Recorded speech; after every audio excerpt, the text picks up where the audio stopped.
क्या है मैं हर दफ़ा आपको एक नए मसले से रुशनास कराती हूँ, एक नए मसले की तरफ निशानदेही कराती हूँ। लेकिन आज मैं जिस मसले का जिक्र कर रही हूँ वो नया तो नहीं, लेकिन तशवीशनाक हद तक सूरत हाल इख्तियार कर चुका है। हम मौजूद हैं यहाँ पे ट्रैफिक जैम के मसाइल को जानने और सुनने के लिए। यहाँ ये बात बहुत ज़रूरी है कि जब भी हम ट्रैफिक जैम की बात करते हैं, हम तमाम तर लोग बिलवासा या बिलावासा इस तमाम तर सूरत हाल से दो चार होते हैं।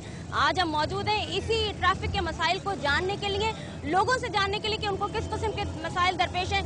यहाँ ये बहुत ज़रूरी है कि हर इंसान, हर बंदा यहाँ पे अपनी जो कोताही है वो दूसरे के ऊपर डाल देता है, कानून की पासदारी नहीं की जाती है और किसी न किसी तरह अपने आप को बरी-उज़्ज़मा करार देता है। आज के प्रोग्राम मसला क्या है में मैं हूँ आपके साथ उज़्मा एजाज खान। एक वक्फे के बाद मिलेंगे और आवाम से जानेंगे कि उनको क्या मसाइल दरपेश हैं।